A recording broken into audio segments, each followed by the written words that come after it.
प्यारे दोस्तों, राधे राधे, जय श्री कृष्णा। दोस्तों, सनातन धर्म में भगवान सूर्य की आराधना और पूजा करने के लिए काफ़ी व्रत और त्योहार होते हैं। इन सभी त्योहारों में से एक त्योहार है मकर संक्रांति। पौष माह के महीने में जब सूर्य भगवान उत्तरायण होकर मकर राशि में पहुंचते हैं तो उस समय को या उस दिन को हम मकर संक्रांति के रूप में मनाते हैं। मकर संक्रांति के पर्व को अपने देश में ही नहीं बल्कि विदेशों में रहने वाले भारतीय भी बड़ी धूमधाम और उत्साह से मनाते हैं। हमारे पुराणों और ग्रंथों के अनुसार सूर्य भगवान जब उत्तरायण होकर मकर राशि में आते हैं उस दिन दान और पुण्य करने से हमें शुभ फलों की प्राप्ति होती है। इस दिन पवित्र नदियों में स्नान का बहुत ही महत्व है, जैसे गंगा स्नान, यमुना स्नान आदि। यह अगर संभव नहीं हो सके तो घर में शुद्ध जल में गंगा जल और काले तिल डालकर स्नान करना चाहिए। इसका फल भी गंगा स्नान के बराबर होता है।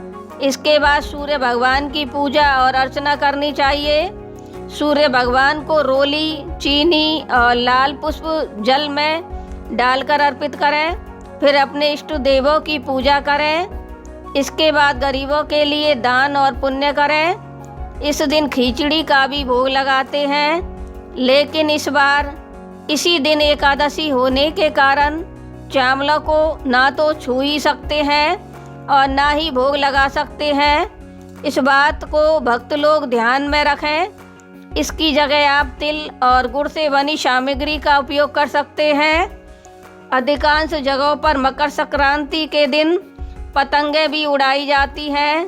मकर संक्रांति के दिन सूर्य भगवान को दक्षिणा भी देने की रीति रिवाज है, तो आप सूर्य भगवान को लाल वस्त्र, गेहूँ, गुड़, मसूर दाल, तांबा, स्वर्ण, सुपारी, लाल पुष्प आदि भेंट कर सकते हैं। मकर संक्रांति के दिन किया गया दान पुण्य करोड़ों गुना अधिक फल देने वाला होता है। चलिए दोस्तों, अब जानते हैं मकर संक्रांति के दिन पूजा पाठ कैसे करें।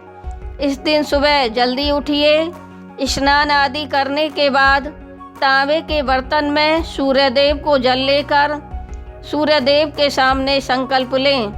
फिर एक चौकी लें और उस पर लाल वस्त्र बिछाकर सूर्यदेव की प्रतिमा स्थापित करें। इसके बाद उन्हें स्नान कराएं। गंध, पुष्प, धूप, दीप, नैवेद्य आदि समर्पित करें। फिर ओम सूर्यदेवाय नमः या ओम भास्कराय नमः और गायत्री मंत्र का जाप करें। इसके बाद घी, शक्कर और मेवों से मिले हुए तिलों से हवन करें। इस दिन दान, तप, जप, अनुष्ठान का भी बहुत ही महत्व है। ऐसा करने से हमें कई हजार गुना ज़्यादा फल की प्राप्ति होती है।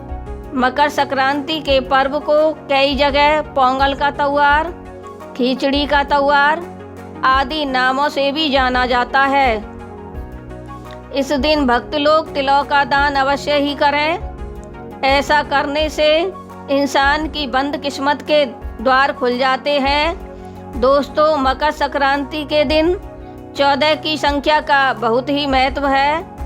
इस दिन आप 14 की संख्या में किसी भी वस्तुओं का दान कर सकते हैं, जैसे 14 फलों का, 14 वस्त्रों का, 14 अन्न के दानों का आदि। यदि तुम इन सभी वस्तुओं का दान करने में असमर्थ हो तो 14 दीपकों का दीपदान कर सकते हैं। इस बार माह मास की षष्ठ तिला एकादशी और मकर संक्रांति एक दिन ही पड़ रही है, इसलिए आपको मकर संक्रांति के साथ साथ एकादशी के नियमों का भी पालन करना होगा। एकादशी के नियमों के अनुसार यदि कोई व्यक्ति व्रत भी नहीं रखता है तो भी उसको इस दिन चावल और चावल से बनी वस्तुओं से परहेज रखना होगा। मकर संक्रांति के दिन विशेष रूप से खिचड़ी का भगवान को भोग लगाया जाता है। और खिचड़ी का ही दान किया जाता है। लेकिन इस बार 14 जनवरी को खिचड़ी का सेवन ना करके और ना ही खिचड़ी का दान करके 15 जनवरी 2026 को मकर संक्रांति का दान कर सकते हैं। इसके बाद दोस्तों अब जानते हैं मकर संक्रांति किस दिन पड़ रही है। तो हिंदू पंचांग के अनुसार इस वर्ष मकर संक्रांति 14 जनवरी को दोपहर 1:13 से आरंभ हो रही है और शाम 5:45 तक रहेगी तथा दान करने का सबसे उत्तम समय सुबह 9:05 से लेकर शाम 5:44 तक रहेगा। ऐसी मान्यता है कि मकर संक्रांति के दिन किया गया दान और पुण्य भक्तों को करोड़ों गुना ज़्यादा फल प्रदान करता है। इसलिए प्रत्येक भक्त को इस दिन दान अवश्य ही करना चाहिए। ऐसे अवसर को कभी भी खोना नहीं चाहिए। दोस्तों एकादशी के नियमों का पालन भी 14 जनवरी को करना जरूरी है। 14 जनवरी को सूर्योदय होगा सुबह 7:14 पर और सूर्यास्त होगा शाम 5:57 पर। ब्रह्म मुहूर्त का समय सुबह 5:38 से 6:25 तक रहेगा। इसी दिन अमृत काल का समय रहेगा दोपहर 3:22 से शाम 5:10 तक रहेगा और राहु काल का समय रहेगा दोपहर 12 बजे से 1:30 बजे तक तथा एकादशी तिथि का समापन होगा शाम 5:53 पर। तो दोस्तों यह थी मेरी आज की जानकारी। आपको पसंद आई हो तो चैनल को लाइक और सब्सक्राइब करें तथा वीडियो को अधिक से अधिक शेयर करें। बोलो जय सूर्य भगवान की, जय श्री राम की। राधे राधे।